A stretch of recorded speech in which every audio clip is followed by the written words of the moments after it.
Muy buenos días, nos da mucho gusto en este momento entrar a las redes sociales, internet, YouTube, live stream, para transmitir esta conferencia acerca del arrebatamiento de la iglesia, conocida también como el rapto de la iglesia, porque la palabra arrebatamiento, a los que les interese apuntarla, es la palabra griega arpazo, con Z, arpazo, que significa ser sacado o arrebatado súbitamente o con fuerza. Entonces el rapto es eso, ¿verdad? Cuando raptan a alguien es que agarran a alguien súbitamente y se lo llevan. Entonces este evento, que es tal vez el próximo en cumplirse en la escatología bíblica, es cuando Cristo va a bajar del cielo, escuchen con mucha atención, sin tocar la tierra.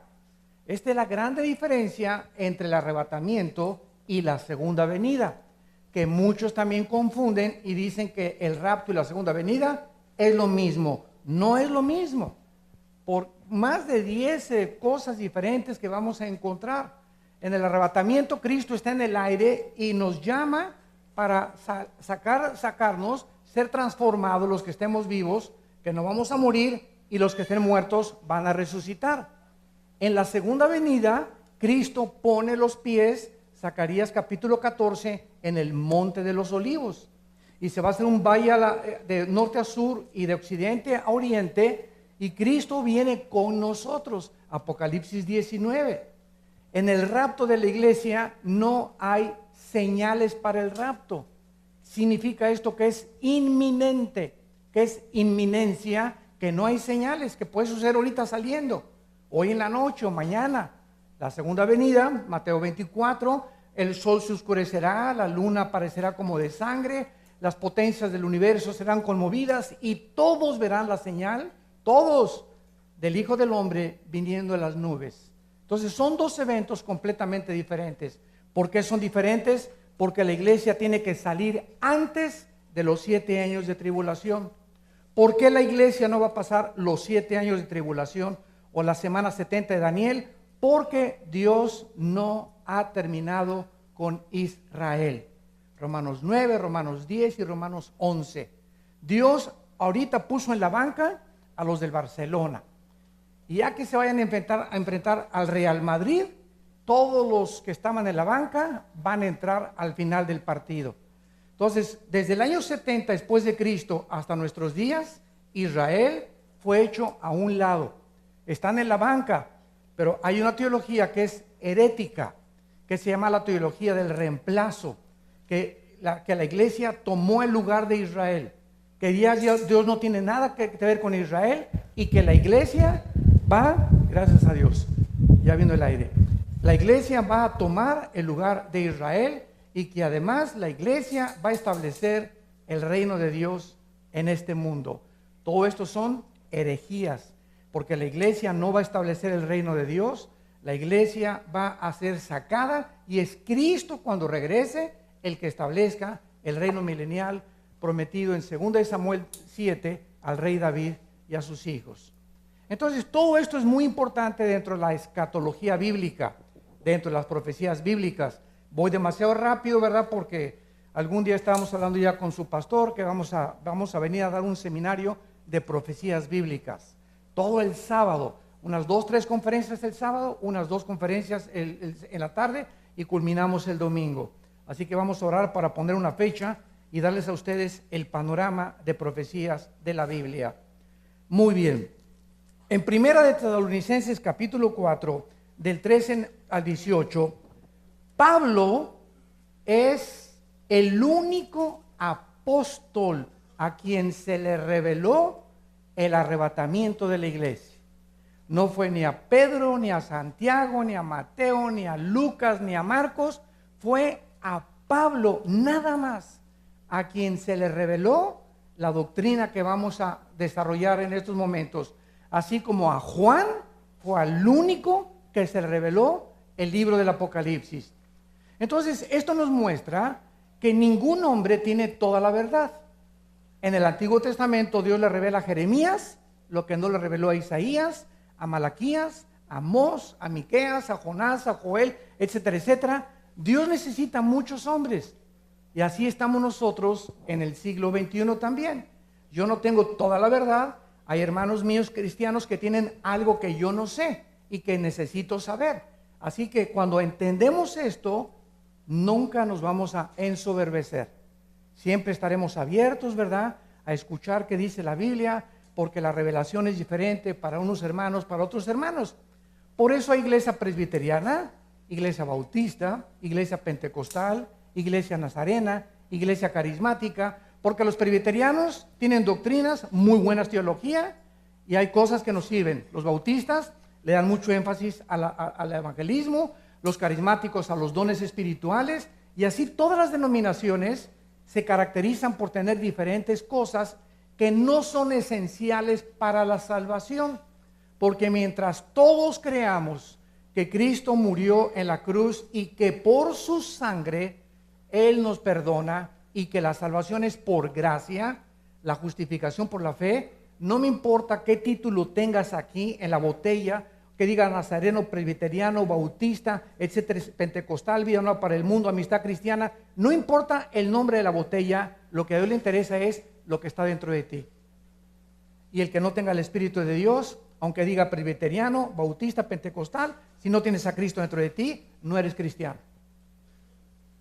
El cristiano no es una persona que va a una iglesia o que pertenece a los bautistas o a los presbiterianos, a vida nueva para el mundo. El cristiano es la persona que tiene a Jesucristo. Tú puedes ser católico e irte al infierno. Puedes ser evangélico e irte al infierno. Dios no nos vino a salvarnos a través de una religión, sino a través de la vida de su Hijo Jesucristo. Esto es muy importante de poder entender como cristianos. El cristianismo es una relación personal, viva, orgánica, dinámica con alguien que está vivo. La religión son ritos, ceremonias, liturgias. Vas y viernes primero y miércoles de ceniza y vas el domingo y cumples con tu religión, pero no tienes una relación con el Hijo de Dios. No te levantas todos los días a leer la Biblia y a entender a Dios, los pensamientos de Dios, y a sentir que Jesús vive, y a descargar tu estrés, tu ansiedad, sabiendo que hay alguien que tiene cuidado de nosotros. Eso es el cristianismo. Y es interesante que la palabra cristiano signifique esto. Cristos, ungido, anos, pequeño. Cristo, ano, cristiano, pequeño, ungido. Si tú tienes al Espíritu Santo, eres cristiano. Si no tienes al Espíritu Santo, pero tienes una religión, eres un religioso nada más. ¿Me van siguiendo? Esto es vital que tú lo comprendas, porque puedes vivir engañado creyendo que porque vas a una iglesia, ya eres cristiano. Y es como si entro a McDonald's y salgo convertido en una hamburguesa. Por favor. Entonces, el hecho que vengas a una iglesia no significa que seas cristiano. Pero cuando tú recibes a Cristo, comienzas a tener una relación con Él. Dice 1 Tesalonicenses 4, del 13 en adelante: tampoco queremos, hermanos, que ignoren. Pablo no quería que la iglesia ignore lo que nos va a revelar. ¿Qué cosa? Acerca de los que duermen, para que no se entristezcan como los otros que no tienen esperanza. Porque si creemos que Jesús murió y resucitó, así también traerá Dios con Jesús a los que durmieron en él. Por lo cual os decimos esto en palabra del Señor, que nosotros que vivimos, que habremos quedado hasta la venida del Señor, no precederemos a los que durmieron, porque el Señor mismo, con voz de mando, con voz de arcángel y con trompeta de Dios, descenderá del cielo, y los muertos en Cristo resucitarán primero. Luego nosotros, los que vivimos, los que hayamos quedado, seremos arrebatados juntamente con ellos en las nubes para recibir al Señor en el aire, y así estaremos siempre con el Señor. Por lo tanto, alentaos unos a otros con estas palabras. Muy bien. Vamos a 1 de Corintios, marquen ahí porque vamos a regresar y vamos a ver otro pasaje. similar al que acaba Pablo de revelarnos. Dice 1 Corintios 15, 51 al 53. He aquí, os digo un misterio. No todos dormiremos, pero todos seremos transformados.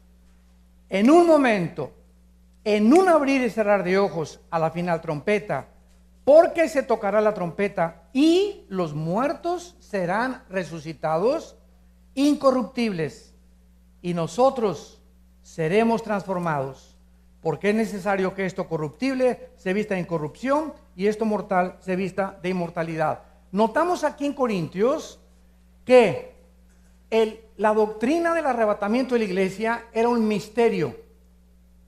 La palabra musterión en el griego, que significa algo desconocido o que no ha sido revelado. ¿Por qué? Porque en el Antiguo Testamento esta doctrina no fue dada a conocer. En el Antiguo Testamento se hablaba en Job de la resurrección, en Isaías 26 de la resurrección, pero nunca en el Antiguo Testamento el Espíritu Santo le reveló a ninguno de los profetas que habría una generación de personas que tuvieran a Cristo que no iban a morir. Que no iban a morir. Y que esta generación de personas que no iban a morir iban a ser transformadas en un momento, en un abrir y cerrar de ojos, cuando Jesús viniera en el cielo para llevarlos con él. Entonces, era un misterio y esta doctrina comenzó a destaparse hace 1 siglo y medio aproximadamente. Yo me he encontrado escatólogos. Escatólogo es la persona que se dedica a estudiar la profecía, escatos más allá, logos, conocimiento, más allá del futuro, que me han dicho, oye, pero esta doctrina del arrebatamiento es nueva. Claro que es nueva. Y les contesto por qué. Dios le dijo a Daniel, Daniel 12, 4 en adelante, Daniel, cierra estas palabras, o sea, ponle un candado a lo que te voy a decir. Y lo que te voy a decir no lo van a entender hasta el tiempo del fin. Van a pasar casi 2500 años, Daniel, sin que lo que yo te voy a decir lo van a entender, porque están selladas las profecías. Entonces, mientras nos acercamos al cumplimiento de las profecías de Dios, el Espíritu Santo nos va a comenzar, ya no hay revelaciones, nos va a iluminar de lo que ya está revelado, para que entendamos lo que corresponde a la época en la que estamos viviendo. Entonces, esta es la razón por la cual el Espíritu Santo comenzó a trabajar hace 1 siglo y medio, hace 2 siglos aproximadamente, que comenzaron a predicar y el rapto, y ha tenido mucha controversia el rapto, que no va a haber. Unos dicen que hasta que ni siquiera va a haber arrebatamiento de la iglesia, porque no quieren enseñar esta doctrina tan clara y tan importante, que habrá una generación de cristianos que no vamos a morir. Muy bien, vamos a 1 Tesalonicenses otra vez y vamos a explicar esto versículo por versículo. Dice así, versículo 13. Tampoco queremos, hermanos, que ignoren acerca de los que duermen. Vamos a comenzar con esta frase, los que duermen. Porque hay una secta que enseña que cuando una persona muere, está dormida literalmente. Y el hecho que se use la palabra dormir es como cuando tú te vas en la noche, hoy en la noche, a la cama. Me acuesto y mi conciencia queda bloqueada. Me duermo durante 8 horas, pero mi conciencia, mi espíritu está vivo. No estoy desconectado, me desconecto de la realidad. Duermo, pero estoy inconsciente de la conciencia. Pero yo sigo activo en el espíritu operando. Entonces, la palabra dormir no significa cesar de existir, ni tampoco significa que cuando morimos estamos en un estado inconsciente para ser despertados hasta que venga Jesucristo. Vamos a demostrarlo con las siguientes palabras. Vean lo que dice aquí en el versículo 14. Porque si creemos que Jesús murió y resucitó, así también traerá Dios con Jesús. ¿A quién va a traer cuando venga Cristo en el arrebatamiento? ¿A quién va a traer con él? A los que durmieron con él. Esto nos explica que los muertos que ya murieron están ya con Jesús. y no en el cementerio. Los muertos, si tú mueres hoy en la noche, te vas inmediatamente ausente del cuerpo, presente en el cielo, 2 Corintios capítulo 5. Entonces no hay tal cosa, ¿verdad?, de que estamos dormidos y que no hay conciencia después de la muerte. Pero vamos a demostrar esto desde el Antiguo Testamento y vayamos a Génesis 35. Génesis 35, versículo 18 y 29. Y aconteció que al salírsele el alma, pues murió, llamó su nombre Benoni, mas su padre lo llamó Benjamín. Versículo 29. Y exhaló Isaac el espíritu y murió, y fue recogido a su pueblo, viejo y lleno de días, y lo sepultaron Saúl y Jacob. La Biblia nos muestra etimológicamente, ¿qué significa etimología? El estudio de las raíces de las palabras. La palabra alma es nepesh, en el hebreo, apúntalo, nepesh. Se pronuncia nepej, porque la CH en hebreo es j, nepej, y la palabra espíritu es ruach, se escribe ruach. Entonces vemos aquí dos palabras completamente diferentes que el Espíritu Santo usó. Desgraciadamente hay una versión de la Biblia que ha alterado casi el 45% de la gramática bíblica, que se llama la Nueva Versión Internacional. Yo no lo recomiendo esta versión a ningún cristiano. Por ejemplo, aquí en Génesis 35, 18, tradujeron en lugar de alma, suspiró. Imagínense qué diferencia hay, ¿verdad? Suspiró, cuando suspiró se murió. Hoy suspirar es esto. ¿Y eso qué me dice, verdad? Hasta mi perro hace eso. Entonces, qué triste que la palabra nepesh la hayan traducido como suspiro. Ahora, muy bien, la Biblia nos enseña que al morir dos cosas se salen de nosotros: el alma, nepesh, y el espíritu, el ruach o el ruach. ¿Cuál es la diferencia entre el alma y el espíritu? O como también enseñan muchas personas, es una dicotomía o es lo mismo. No, no es lo mismo. La misma raíz de la palabra nos muestra que tienen que ser diferentes. No son sinónimas. La palabra alma es el asiento, apúntalo, de las emociones, los sentimientos, la voluntad y el intelecto. La palabra alma se tradujo muchas veces el corazón o la mente. Los sentimientos, la voluntad, el intelecto o el corazón. Y la palabra espíritu es la parte inmaterial, porque escuchen esto, los animales tienen alma.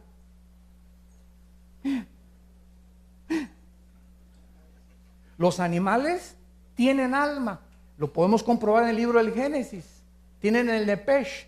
¿Qué significa? Los perros pueden mover la cola, están tristes, sienten, etcétera, etcétera, pero no tienen lo que tenemos los seres humanos, y es la única diferencia entre nosotros y los animales: el espíritu.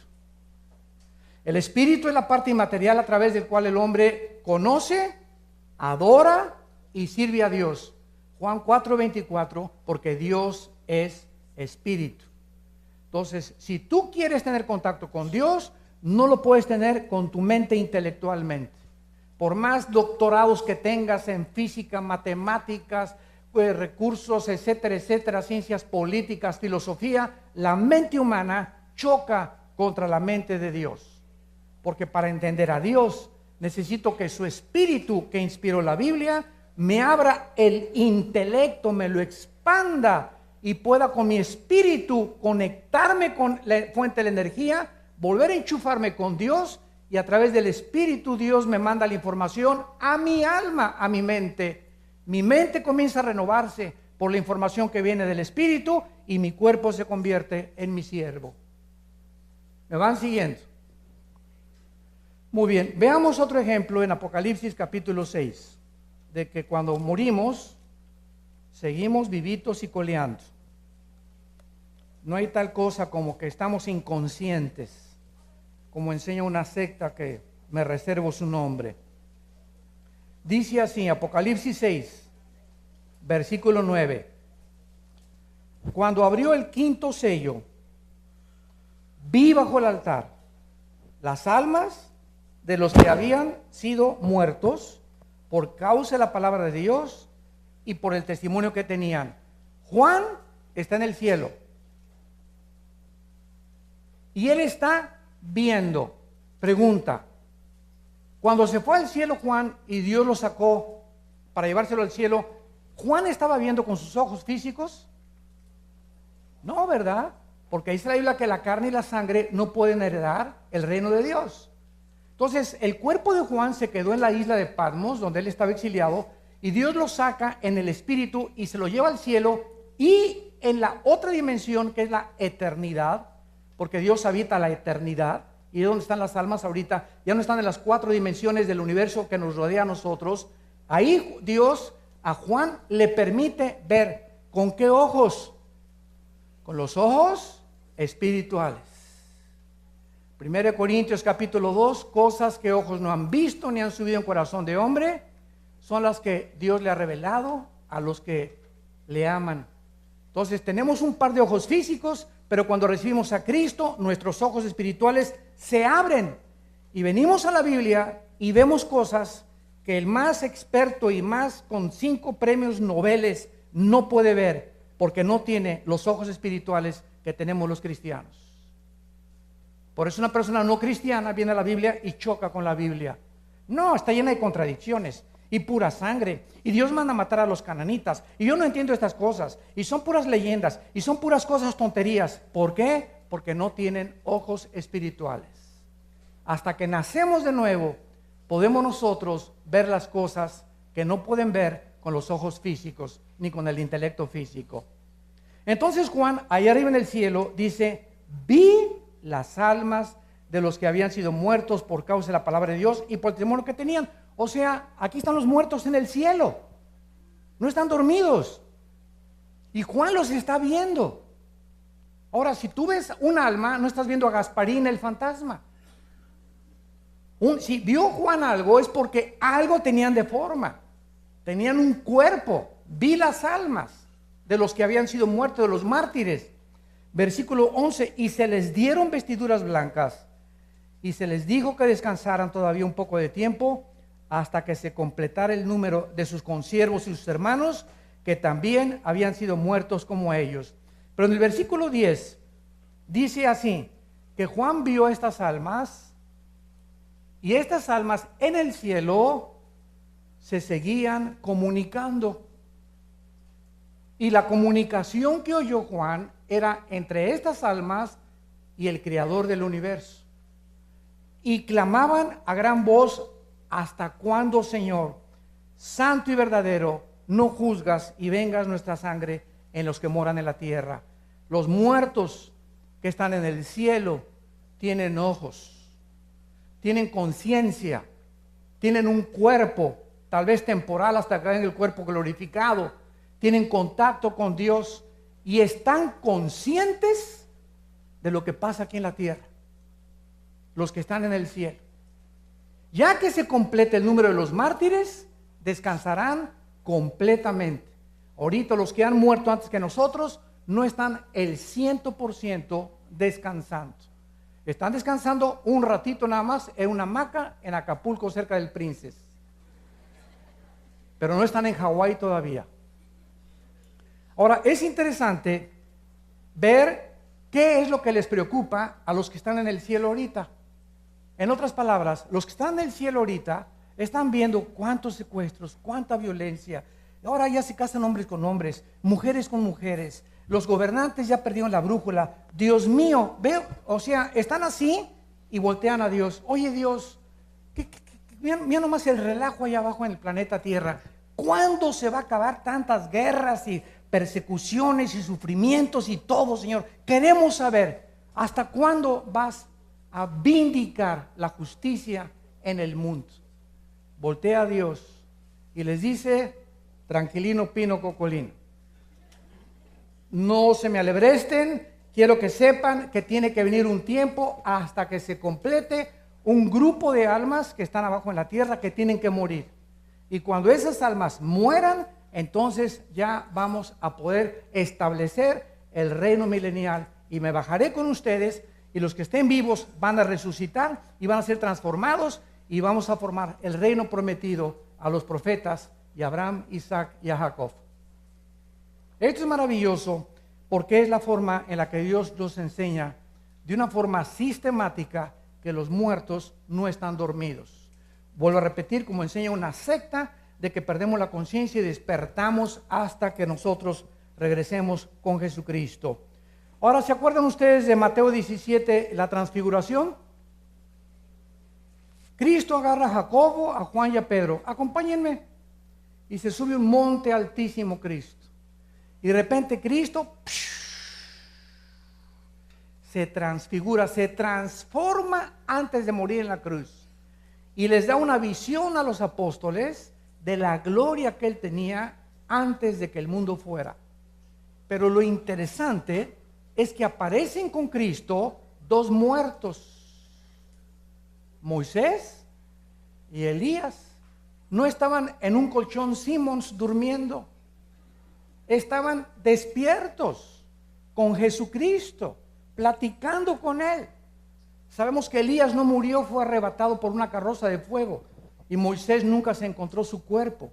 Entonces ahí están Moisés y Elías platicando con Jesucristo acerca de las cosas que iban a venir. Y vemos que representan la ley y los profetas. Entonces es otro ejemplo que los muertos no están dormidos. Están vivitos y coleando y en la presencia de Dios. Regresamos a Tesalonicenses y veamos ahora, a continuación, de qué forma esta resurrección es la primera resurrección. Pongan mucho cuidado lo que les voy a decir. En Juan capítulo 5, Cristo mencionó y dijo lo siguiente: vendrá la hora cuando los muertos oirán la voz del Hijo del Hombre. Los que hicieron lo bueno, a resurrección de vida; los que hicieron lo malo, a resurrección de condenación. Aquí Cristo nos habla de dos resurrecciones: la de los justos y la de los malos. Muy bien, la de los justos tiene varias etapas. Por eso se le llama la primera resurrección, porque después de que nosotros resucitemos, no fuimos la primera resurrección, ¿o sí? No, ¿verdad? Porque dice 1 Corintios 15, 52, primero Cristo, las primicias y los que son de Cristo. Entonces, si la primera resurrección es la de nosotros, ¿cuál fue la de Cristo? Cristo fue el primero en resucitar en toda la historia para no volver a morir. En el Antiguo Testamento hubo resucitados, pero volvieron a morir. Dios resucitó a Lázaro, pero Lázaro volvió a morir. Los apóstoles resucitaron y volvieron a morir muchos que resucitaron. Pero Cristo es el primero, las primicias que acompañaron a Cristo en la resurrección, de los que nunca vamos a volver a morir. Después seguimos nosotros. Pero vean lo que dice el versículo 14 de primera de Tesalonicenses 4. Si creemos que Jesús murió y resucitó, traerá Dios con Jesús a los que durmieron. Vean esto por favor con lupa. Los que morimos en Él. O sea, el arrebatamiento involucrará nada más a los muertos de Pentecostés a nuestros días. Porque en Pentecostés se formó la iglesia de Jesucristo. ¿Qué es la iglesia de Jesucristo? Que mediante el bautismo del Espíritu Santo, Dios nos une a Cristo y nos hace su carne y sus huesos. Somos el cuerpo de Cristo, Él es la cabeza, y en ese momento estamos nosotros ensamblados con Él y se nos llama que estamos en Él. Antes de Pentecostés no existía el cuerpo de Cristo, existía Israel. Esto es muy importante. Ahora muy bien, si en el arrebatamiento solamente los que estemos en Cristo vamos a ser arrebatados, ¿qué va a pasar con los que murieron de Adán a Pentecostés? Estas personas van a resucitar en la segunda venida de Jesucristo. Veamos esta verdad en Daniel capítulo 12. Los muertos en el Antiguo Testamento resucitarán hasta la segunda venida de Jesucristo. Cuando el Espíritu iluminó a estos ángeles para revelarle a Daniel estas verdades, lo dice con mucha claridad. Dice Daniel 12, en aquel tiempo, está hablando de la gran tribulación. Ya no estamos nosotros aquí. En aquel tiempo se levantará Miguel, el gran príncipe que está de parte de los hijos de tu pueblo, y será tiempo de angustia. Este tiempo de angustia no es la angustia que pasaste ayer con tu suegra, ni lo que estamos atravesando ahorita en el mundo. Este es el tiempo de la angustia como nunca, dice Mateo 24, el mundo lo ha atravesado. La gran tribulación.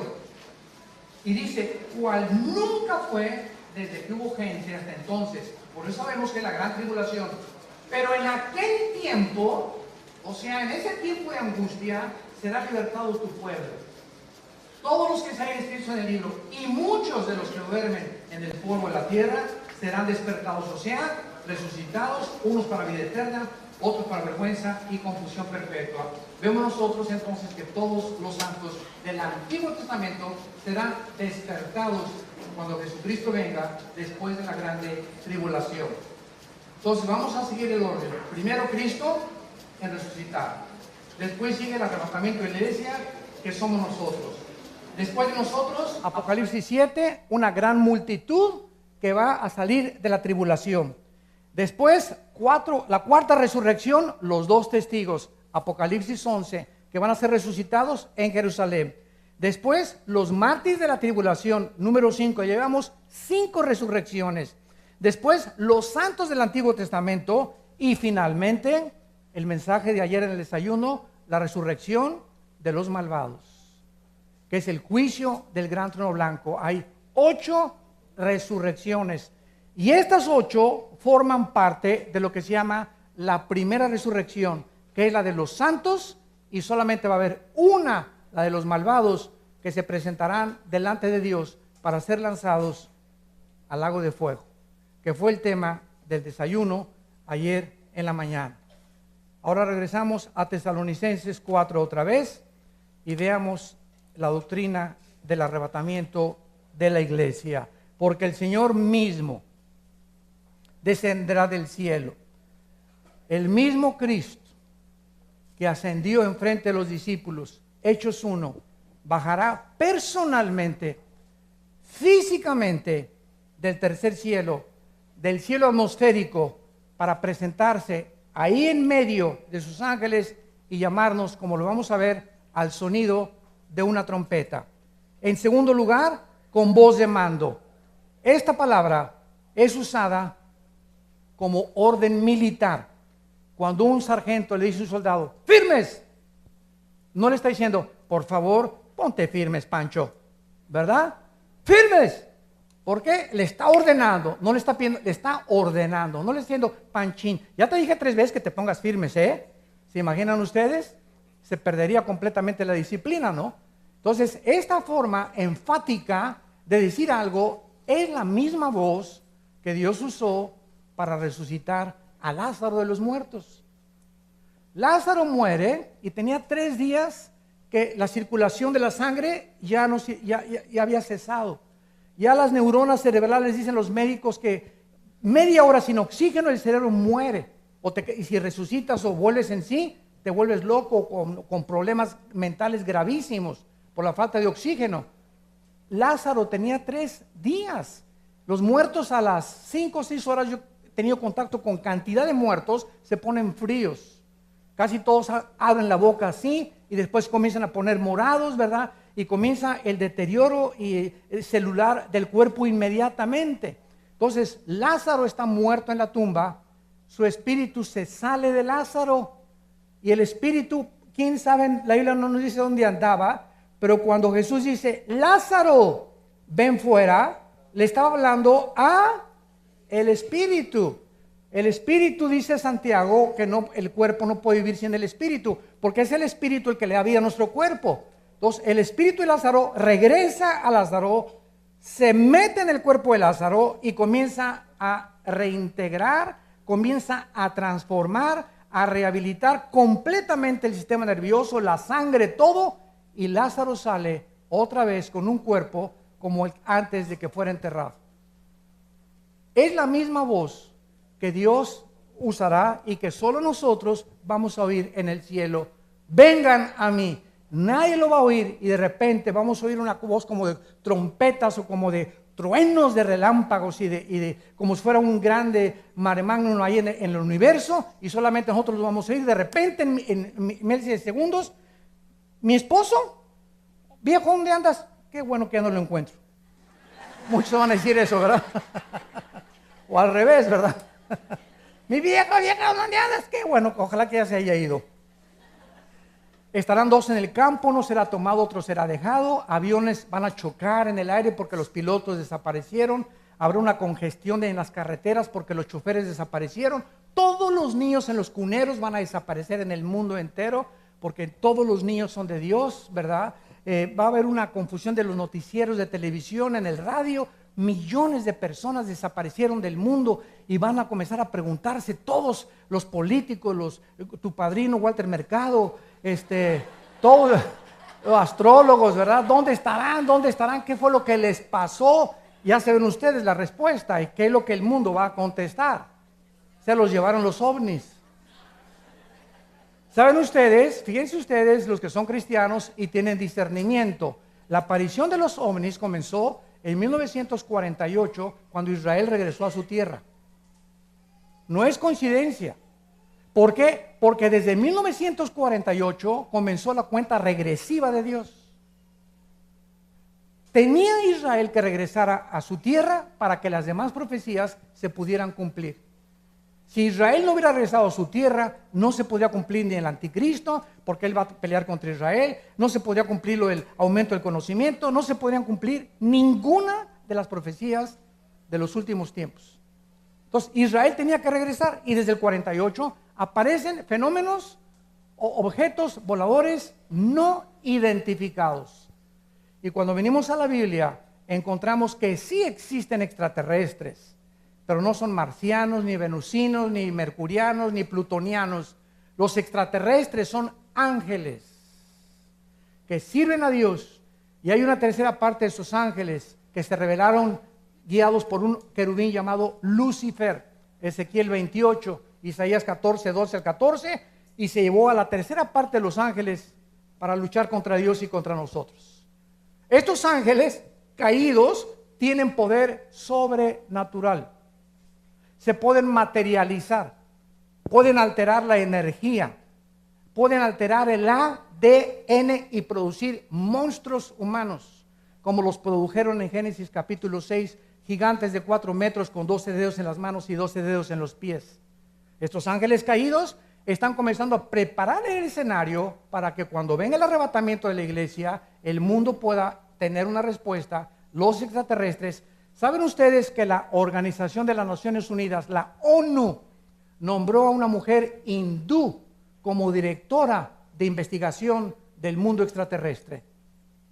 El Vaticano tiene el observatorio más grande del mundo en el estado de Colorado, en Estados Unidos.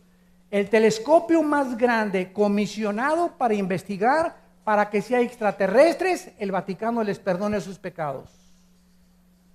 Y el observatorio se llama Lucifer. Increíble. Chéquenlo en el internet, en cualquier lado. El observatorio se llama Lucifer.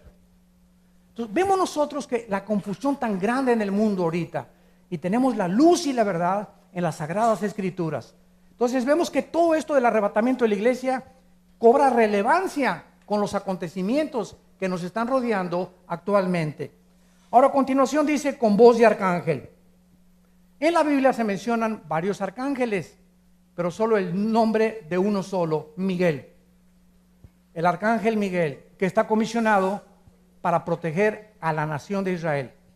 Y si ustedes, sociólogos que nos escuchan, o arqueólogos o antropólogos que nos visitan, estudian los pueblos, las civilizaciones y las tribus, van a descubrir que en toda la cultura y en toda la historia humana de los sumerios, babilonios, egipcios, persas, griegos, romanos, nunca ha existido ninguna cultura, ninguna civilización como los judíos.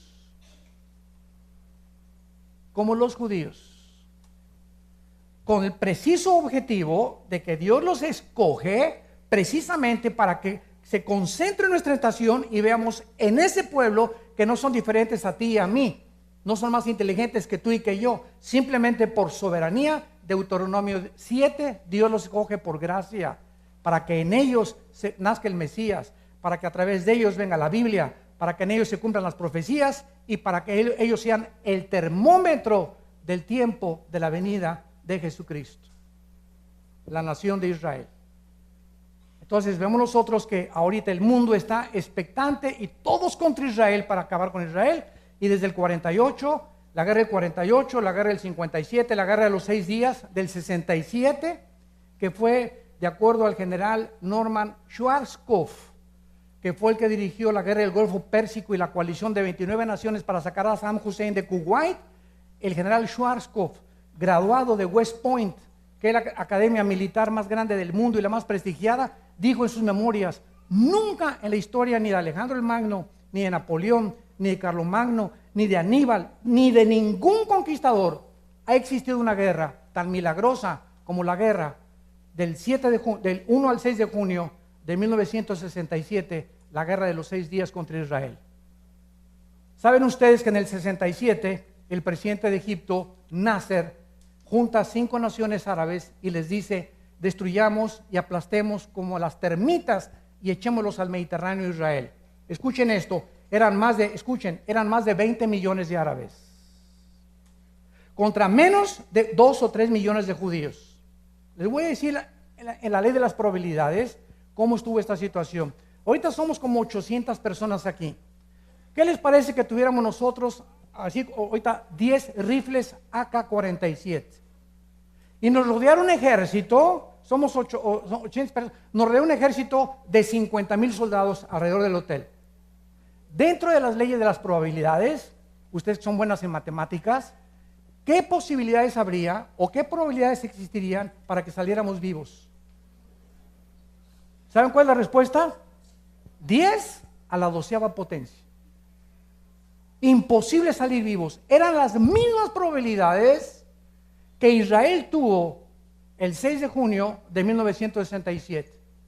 Y al tercer día de la guerra, los judíos, que actualmente son los mejores pilotos del mundo, más que los rusos en los MiGs y más que el F-16 y F-21 de los americanos, hasta ahorita la Fuerza Aérea de Israel es imbatible. Por eso miren, les sacan intentar algo, porque no se imaginan la fuerza aérea que tienen. Los judíos en el 67 se suben a 3 aviones F-16, atacan la aviación, destruyen a las 5:30 de la mañana la aviación de Egipto, la aviación de Siria y la aviación de Irak, y dominan el aire a los 3 días. Al 5.º día habían avanzado hasta la península del Sinaí, a las Torres del Golán, y conquistaron la Franja de Gaza. El día 6, las Naciones Unidas, que en aquel tiempo era la Liga de Naciones, les manda un recado y les dice: ya párenle, ya no sigan porque van a conquistar Egipto entero y recobran Jerusalén. ¿Saben ustedes por qué ganaron en 6 días? Porque el séptimo tenían que descansar. Hasta con eso, ¿verdad? No es coincidencia. Increíble, el día de reposo no podían pelear. O sea, esto es sobrenatural. Entonces tenemos que entender eso, ¿verdad? Porque el arcángel Miguel ha sido comisionado, porque han sido milagros tras milagros, y hasta la fecha nada ni nadie los podrá sacar de su tierra hasta que Cristo regrese. Ahora dice la Biblia que con trompeta de Dios. Y aquí entramos ya un poco a un terreno escabroso, porque también dice en Tesalonicenses 15, 51 al 52, que se tocará la trompeta, y muchos han creído que esta trompeta es la última del Apocalipsis, la 7ª trompeta. Sin embargo, las trompetas del Apocalipsis son de juicio, y esta tenemos que recurrir a la Biblia, a Números capítulo 10, en el Antiguo Testamento, donde no estamos hablando del shofar. El shofar era así,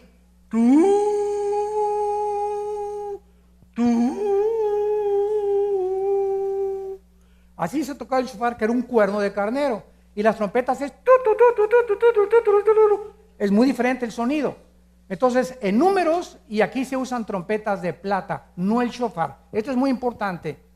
En Números 10, Dios le dijo a Moisés, cuando quieras reunir al campamento, toca la trompeta. Y el pueblo va a oír, que significa, reúnanse, vengan rápido aquí al tabernáculo, reúnanse alrededor, porque les vamos a dar órdenes. Y había otra orden que para cuando los enemigos los atacaban. Eran 2 sonidos de trompeta. Léelo llegando a tu casa, Números 10, del 1 al 10.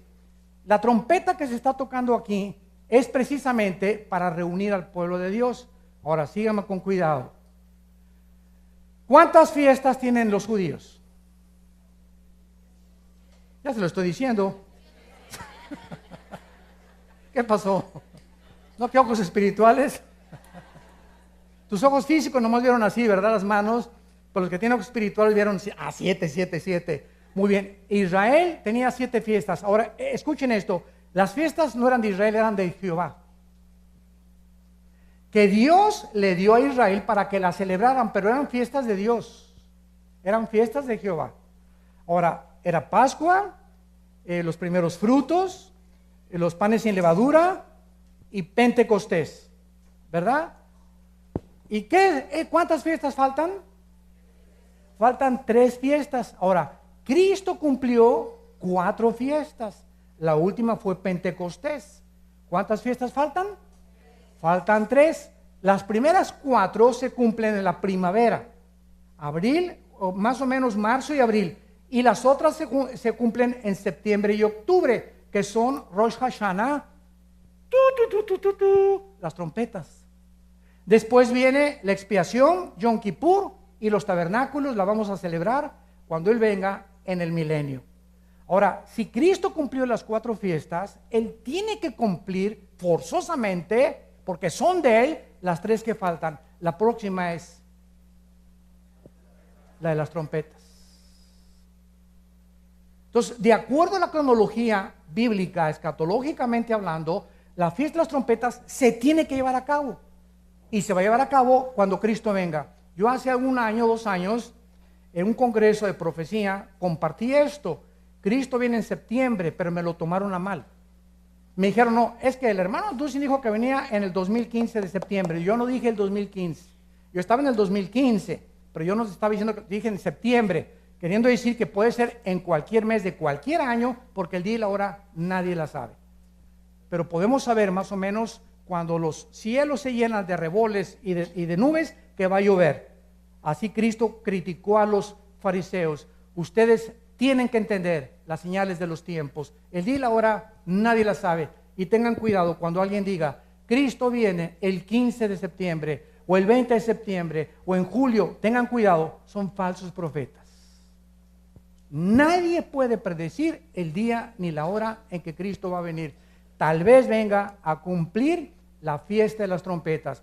Yo personalmente, en mi opinión personal, creo que el arrebatamiento, si tiene lugar, va a tomar lugar en el mes de septiembre. No sé el día, el 5, el 6, el 8, no sé qué, pero yo creo que tiene que cumplirse el arrebatamiento en la fiesta de las trompetas. A lo mejor me equivoco, no lo sé, es mi opinión particular. Entonces, esto es interesante porque mientras más nos acercamos, estudiamos más y más de qué forma el Espíritu Santo nos revela la profecía de Dios. Ahora dice la Biblia que cuando Cristo venga, descenderá del cielo, resucitaremos, y la pregunta es la siguiente: ¿cómo van a ser nuestros cuerpos? Me parecería a John Travolta, o a Madonna, o a Miss Venezuela. Los que tengan 20 años, los que mueran de 70 años tendrán 50, 30 o tendrán 25 años. ¿No se han preguntado eso? ¿Verdad? Y ¿sabes una cosa? Que tenemos muchas respuestas en la Biblia que vamos a contestar, y muchos de ustedes se van a sorprender. ¿Quieren saber cómo va a ser nuestro cuerpo? Vamos a comenzar en Filipenses capítulo 3. Y esta es la última parte de este estudio. Filipenses capítulo 3, versículo 20 y 21. Quiero antes preguntarles algo. ¿Están aprendiendo algo? Más les vale. Con tanto calor, ¿verdad? Mas nuestra ciudadanía, Filipenses 3, 20 y 21. Nuestra ciudadanía está en los cielos, donde también esperamos al Salvador, al Señor Jesucristo, el cual, ahí está, transformará, esta palabra metaschematizo en el griego, metaschematizo significa cambiará de forma, el cual transformará el cuerpo de la humillación nuestra para que sea semejante al cuerpo de Tom Cruise. Eso dice de Rambo. Nuestro cuerpo va a ser exactamente igual con las características del cuerpo con el cual Cristo resucitó a los 3 días. Igual, semejante al cuerpo con el cual Cristo resucitó. Muy bien, vamos por orden. ¿Qué características tenía el cuerpo de Cristo cuando Él resucitó? Número 1, Juan 19, 34. Cuando el apóstol Juan se acerca a la cruz y el centurión romano, para asegurarse de que Cristo estaba muerto, porque los romanos, soldados, tenían la orden de que no podía ningún crucificado bajarlo vivo. Entonces, por si, como decimos en México, por si las flies, por si las moscas, decían los romanos, este no está muerto, agarraban un garrote y le rompían los meniscos de las rodillas, de las piernas, para que el cuerpo se cayera sobre el diafragma y si no estaban muertos, murieran asfixiados. Y con eso garantizaban al César y al gobierno romano de que el que bajaron de la cruz estaba completamente muerto. Por un milagro, porque estaba escrito en el Antiguo Testamento que a Cristo no le iban a romper las piernas. En el libro del Éxodo se profetizó. Entonces el centurión romano, encargado de todos los que estaban alrededor de la cruz y de la muerte de Cristo, él era el responsable del centurión. Entonces él estuvo tan cerca de Cristo, y estoy seguro que es el centurión de Hechos capítulo 10, que se convierte después con Pedro, que era un hombre piadoso y comenzó a dar ofrendas a Dios. El centurión romano no le rompe las piernas, pero agarra una lanza y del lado izquierdo al lado derecho le atraviesa de aquí y le sale la lanza acá. O sea, le atraviesa todo el corazón y toda la zona que se conoce como el pericardio. Los cardiólogos te pueden decir que el pericardio es una capa que envuelve el corazón. Entonces, al atravesarle la lanza y sacarla, se acerca Juan, en Juan 19, 34, y Juan escribe, el apóstol Juan, que vio salir de la herida de Cristo, de la lanza, una gota de sangre mezclada con agua. Y de acuerdo a la cardiología del siglo XX, cuando la sangre se mezcla con el agua, es precisamente porque el pericardio ha sido completamente destrozado. Si yo les preguntara a ustedes, ¿cuántos de ustedes me pueden responder cuáles fueron las causas clínicas de que murió Cristo o médicamente hablando? ¿Qué me responderías? Si me dices por asfixia, no murió por asfixia. Si me dices que por desangramiento, tampoco murió por desangramiento, porque la Biblia dice qué fue lo que le causó la muerte física a Cristo en el Salmo 22. 1000 años antes, damas y caballeros, 1000 años antes de que Cristo muriera, el rey David escribió: Dios mío, ¿por qué me has desamparado? Echaron ropa, jugaron suertes con mis ropas, me están rodeando como toros de Basán. Y David escribe: y mi corazón fue como la cera. En otras palabras, lo que ocasionó la muerte de Cristo fue que a las 3 de la tarde, de las 12 a las 3, lo crucificaron a las 12, a las 3 de 12 a 3, el sol se oscurece y el Padre no le permite a ningún ser humano ver en esas tinieblas qué pasó entre el Padre y entre el Hijo. Las tinieblas cubrieron el mundo. Y fue un misterio esas 3 horas. Algo pasaba ahí en la cruz entre el Padre y el Hijo. Pero Cristo grita, Lama, lama sabactame, ¿por qué me has abandonado, Señor? Y fue en ese preciso momento donde tus pecados y mis pecados son puestos en Él. Y en el momento en que Dios castiga a su Hijo, la ira que tú merecías recibir y la ira que yo merecía recibir, el Hijo la recibe en nuestro lugar. Eso se llama la propiciación, Romanos 3. En ese momento Cristo se hace el santo culpable por nosotros. Y recibe en ese momento tus pecados y mis pecados, y lo que le quitan la vida a Jesucristo es el pecado.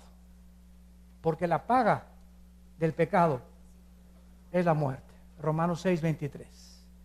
Cristo muere de dolor del corazón. De dolor.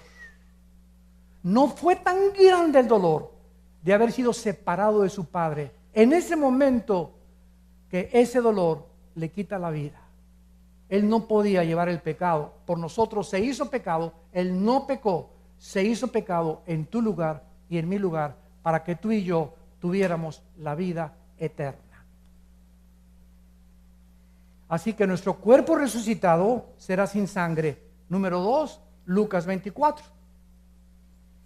Ya no habrá circulación de sangre cuando resucitemos. Ahorita la sangre es la vida del cuerpo, ¿verdad? Pero cuando resucitemos será un cuerpo sin sangre. Número 2, vamos a comer. No sé si pescado al mojo de ajo, a la plancha, o agua allá de Barra Vieja de Beto Godoy, ¿verdad? Pero vamos a comer. Y cuando Cristo resucitó con el cuerpo glorificado, en Lucas 24, en el camino de Maús, les pidió de comer y le dieron pescado y miel.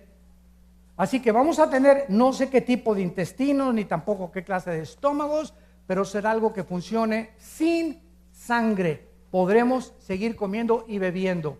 En Isaías 65 y 66 dice que vamos a comer frutas y legumbres nada más. Vamos a regresar a la dieta vegetariana del huerto del Edén.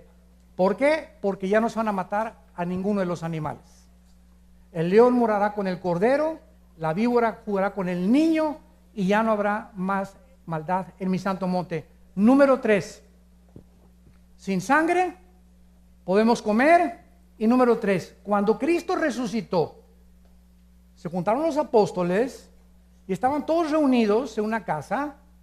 Y en ese momento Tommy Boy, dijo, oye Tommy, le dijeron, ¿qué crees que resucitó el Señor? Ya fue María a la tumba y la ropa estaba completamente así doblada y no estaba el cuerpo de Cristo. Si se lo hubieran robado, se lo hubieran llevado, ¿verdad? O hubieran aventado ahí, pero estaba dobladita así en orden. Nadie va a robarse el cuerpo y lo va a poner así hasta planchadito, ¿verdad? Arriba de la tumba. Y Tomás dijo, no, a mí no me vengan con esos cuentos. Yo hasta que no toque mis manos, sus manos, y la herida de la lanza, yo no voy a creer. Entonces, estaban ahí los apóstoles cuando Cristo atraviesa la pared. Y cuando le habla a Tomás, Tomás se acerca y le dice Cristo, come here, Tommy Boy, ven para acá. Pon tu mano en mi mano. Vean esto con mucho cuidado. Cuando Tomás toca las manos de Cristo, no las atraviesa. No era un espíritu, tocó algo sólido. Tocó algo sólido. Y cuando Cristo le dijo, pon tu mano aquí, y Tomás tocó la herida, tocó algo sólido. ¿De qué nos habla esto? Que nuestros nuevos cuerpos van a poder materializarse y desmaterializarse a voluntad. Al mismo tiempo que el cuerpo de Cristo era sólido, su composición molecular atravesó la pared. Yo ahorita si cierro mi mano y le hago hacia el púlpito, me estrello contra el púlpito, porque los átomos que componen la materia de este acrílico son más gruesos que los átomos que componen mi mano. Pero el cuerpo nuevo que vamos a tener se va a poder atravesar la materia y nos vamos a poder desmaterializar. Ahorita los ángeles tienen esos cuerpos. Por eso los ángeles pueden aparecerse de repente con forma humana y desaparecer, porque tienen esa característica. Y finalmente, nuestros nuevos cuerpos serán no sujetos a las leyes físicas del universo en que vivimos. Hechos 1, del 6 al 11. Ya Cristo se despide de los discípulos. Ya me voy. Y de repente Cristo, ¿qué comienza a hacer? Comienza a vencer la ley de la gravedad. El cuerpo resucitado de Cristo se comienza a elevar. La fuerza de la gravedad que rige ahorita el planeta no opera en el cuerpo de Cristo, comienza a volar. Y comienza a elevarse Cristo y a ser sacado del mundo, y los ángeles aparecen y le dicen a los apóstoles, ¿por qué están viendo a aquel que se va? Así como se va, así va a regresar. Físicamente, tal vez en nuestra época. Entonces, estas son las características del cuerpo que nosotros tendremos. Yo me preguntaba hace algún tiempo, ¿cómo será nuestro cuerpo cuando Jesucristo regrese de 40 años? Fue la primera pregunta que les hice y sentí que Dios me decía, ¿a qué edad murió Cristo? A los 33. Pregunta, piensen bien lo que van a contestar. Si Cristo hubiera seguido viviendo, su cuerpo se hubiera descompuesto y hubiera tenido que morir. Ah, ¿verdad? Dice mi compadre, échame ese trompo a la uña. Si Cristo hubiera seguido viviendo, se hubiera descompuesto molecularmente o celularmente y hubiera tenido que morir como tú y como yo. No, la respuesta es no. Por eso, exactamente a los 33 años, Dios se lo lleva, porque de acuerdo a Dios, los 33 años es el punto cúspide donde se alcanza la juventud. Todos los que estamos aquí, bueno, menos yo, que ya pasamos de los 33, de los 33 comenzamos a bajar a una velocidad impresionante de descomposición celular. Comienzan a fallar los ojos, la vista, el hígado, el estómago. Por eso, dichosos y felices los jóvenes que hacen ejercicio y que se mantienen después de los 30, y las señoras también de los 40 años haciendo ejercicio y bebiendo mucha agua, porque es la única forma de llegar a los 70, 80 con fibra como los toros de Bazán y dando fruto como las palmeras y como los cedros del Líbano. Es la única forma de mantenerte con vigor y con energía después de los 40, 50 años de edad. Entonces yo pienso que si Cristo muere a los 33 años, todos nosotros cuando muramos vamos a tener o 33 máximo, ninguno se va a tener cara de doña Clotilde, ni viejito, ¿verdad? Ni cloaca, vamos a tener cara de jóvenes todos, ¿verdad? Ya sin orejas de papalote como algunos la tenemos, ¿verdad? O nariz de perico, de cotorro, o ¿verdad? Vamos a tener cuerpos perfectos. Y la última pregunta es, ¿habrá reproducción sexual? ¿Seguiremos teniendo hijos e hijas? No, hermano, porque Cristo dijo que en el cielo seríamos como los ángeles, que no nos íbamos a casar. Fíjate lo que otra vez esa pregunta. En el cielo los ángeles no se casan, pero aquí abajo sí nos casamos. ¿Por qué nos tenemos que casar aquí en la tierra? Porque necesitamos un juez por lo civil que garantice que le voy a ser fiel y que si le pongo los cuernos a mi esposa, ella vaya a la ley y me obligue a darle el mantenimiento a mi esposa y a mis hijos que abandoné. Pero en el milenio no va a haber un juez, no nos vamos a casar. Pero si leen Isaías 66, donde se describe la vida del milenio, dice, y no darán luz para maldición. En el milenio seguiremos reproduciéndonos. Si no fuera así, ¿para qué siguen los sexos en el milenio? Que nomás como los chinitos nomás milando. ¿Verdad, mi amor? Ahora, ¿quién te va a tocar? No sé. Esto es una opinión personal. Muchas, no, que el rey David, papucho de papuchos, el rey David, ¿verdad? Pues yo, la princesa de Shiva, ¿verdad? Que la reina de Saba, etcétera, etcétera. No sabemos, ¿verdad? Y esa especulación. Pero lo único que yo sé es lo siguiente. Como dice la Biblia, Salmo 112, versículo 2, que la generación nuestra será bendita. Todas las familias, es mi opinión personal, basado en esto, de que todas las familias que aquí en la tierra, si una pareja se amaron, por ejemplo, ahorita, un ejemplo, el doctor Billy Graham, que tiene 97 años. Todos los días le da gracias a Dios de reunirse algún día con su esposa, que ha sido el evangelista que más millones de almas ha ganado en toda la historia de la iglesia, y que se amaron entrañablemente. Y muchos hombres que yo conozco de Dios no se vuelven a casar, siempre con la esperanza, quiero reunirme otra vez con mi esposa. Yo creo que Dios les dará las peticiones de su corazón, y que matrimonios que se amaron así intensamente seguirán juntos también por toda la eternidad. Y ya después del milenio que viene la eternidad, ya no sabemos, porque hasta Apocalipsis 22 se cierra la revelación de la Biblia. Oremos. Padre, gracias por tu palabra.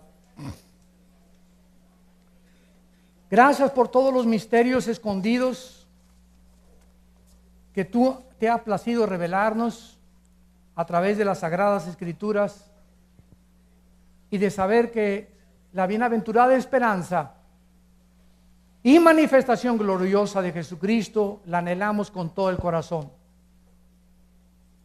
echando toda nuestra ansiedad sobre Él, porque Él tiene cuidado de nosotros. Por nada estén afanados, no permitan que ningún problema del mundo les quite la paz. Mi paz les dejo, mi paz les doy, no como el mundo la da. Te doy una paz que la fe la vas a demostrar durmiendo en la tormenta. No se puede demostrar que creemos en Dios más que cuando estamos rodeados de problemas. Tenemos esa paz que sabemos que nada ni nadie nos podrá separar de su amor eterno, porque somos más que vencedores. Somos sus hijos, le pertenecemos. Cristo oró y le dijo al Padre: les he dado a conocer tu nombre, a los que me diste les he dado a conocer, y ahora ellos han guardado tu palabra. Y las palabras que me diste, Padre, se las he dado a conocer, y ahora ellos han conocido que procedo de ti y que vine de parte tuya a darles el poder de la vida eterna. No te ruego por el mundo, te ruego por ellos, por los que me diste, porque tuyos son, y lo tuyo es mío, y lo mío es tuyo, Señor. Gracias, Jesús, porque esta petición que tú le hiciste a tu Padre en Juan 17 nos pertenece, y sabemos que Él te contestó ya, y nada nos podrá separar. No podremos nunca perder la salvación, porque te pertenecemos.